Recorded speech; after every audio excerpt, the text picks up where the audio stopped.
વિચારો તો, એક બાજુ થાકેવા બળદ અને બીજી બાજુ એક થાકેલી કલમ. હવે આ બે સાવ સામાન્ય લાગતી વસ્તુઓ એક આખા ગામમાં કેવો મોટો ખેલ પાડી શકે.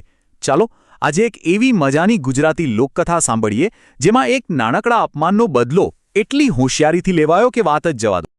આ વાર્તા માટે એક કહેવત બિલકુલ બરાબર બેસે છે, જેવું વાવશો તેવું લણશો.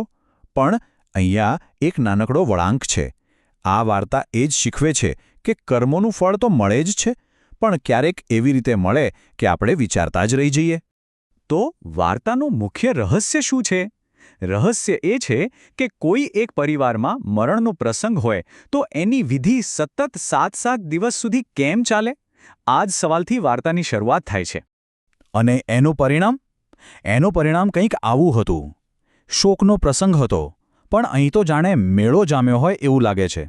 રોજ નવા સગાઓ આવે, અને બિચારા કહળસંઘના પરિવાર માટે તો આખો પ્રસંગ એક મોટી ગૂંચવણ બનીને રહી ગયો.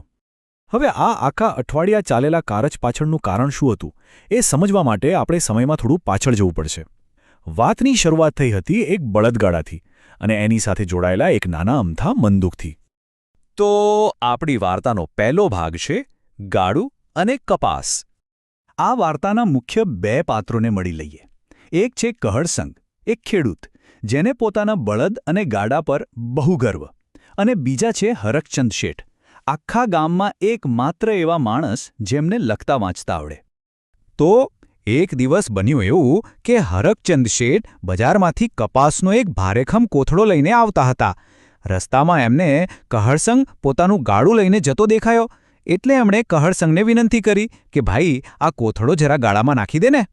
પણ કહળસંઘનું મન એ દિવસે કંઈ ઠેકાણે નહોતું. એમણે સાફ મોઢા પર જ ના પાડી દીધી. બાનું શું કાઢ્યું? અરે શેઠ, મારા બળદિયા તો જુઓ કેવા થાકી ગયા છે, હવે એમનાથી એક તણખલું પણ વધારે નહીં ખેંચાય. હવે કહળસંઘે જે કર્યું એને કહેવાય દાંડાઈ કરવી. આ કોઈ સાદો ઇનકાર નહોતો. દાંડાઈ કરવાનો મતલબ જ એ થાય કે તમે જાણી જોઈને આળસને કારણે કોઈ કામમાંથી છટકી રહ્યા છો.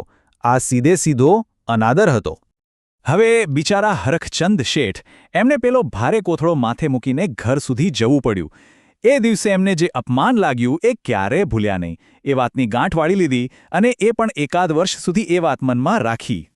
અને પછી 1 વર્ષ પછી હરકચંદને મોકો મળ્યો. અહીંથી શરૂ થાય છે આપણી વાર્તાનો બીજો ભાગ, શાહીથી લખાયેલો બદલો. એક વાત સમજવા જેવી છે.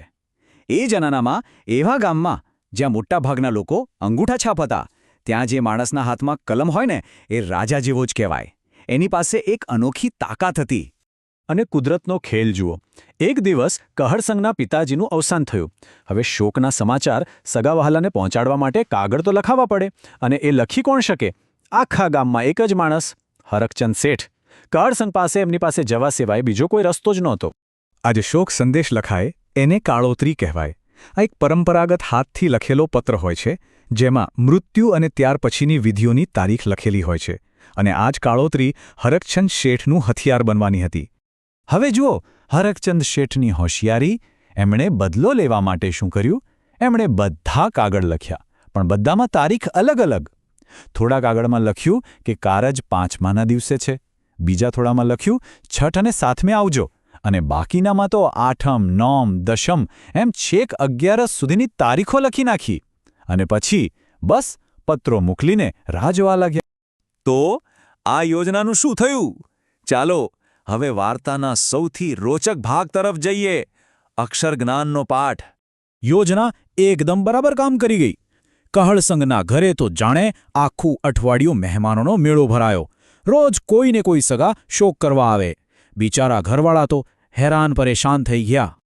આખરે થાકી હારીને, આ બધી ગૂંચવણથી કંટાળીને કહળસંઘ અને એમના પરિવારે હરકચંદ શેઠને જ બોલાવ્યા. પૂછ્યું, શેઠ, આ બધું શું છે? આવું કેમ થયું? અને અહીંયા આવે છે વાર્તાનો સૌથી જોરદાર વળાંક. હરકચંદ શેઠે કહળસંઘની સામે જોયું અને એકદમ શાંતિથી જવાબ આપ્યો. કહળસંઘે 1 વર્ષ પહેલાં શું બહાનું કાઢ્યું હતું? મારા બળદો થાકી ગયા હતા. હરકચંદે એ જ વાત પકડી. એમણે કહ્યું, ભાઈ, જેમ તે દિવસે તમારા બળદિયા પાણીયાળા નહોતા, એમ આ વખતે કાગળ લખતા લખતા મારી કલમ પણ થાકી ગઈ હતી. બસ હિસાબ બરાબર. આ જવાબ પછી તો બધા ચૂપ થઈ ગયા અને અહીંથી વાર્તા આપણને એના અંતિમ અને સૌથી મહત્વના ભાગ તરફ લઈ જાય છે, મનનું તાળું.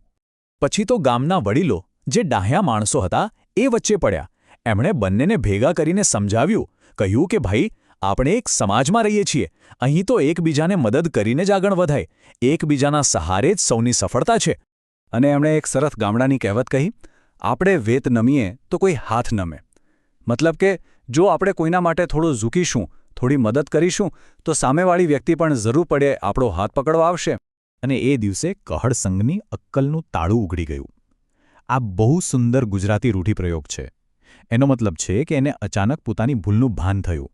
એને સમજાયું કે એની એક નાનકડી ભૂલ, એની દાંડાઈનું કેટલું મોટું પરિણામ આવ્યું, અને હરખચંદે એને કેવો બરાબરનો પાઠ ભણાવ્યો.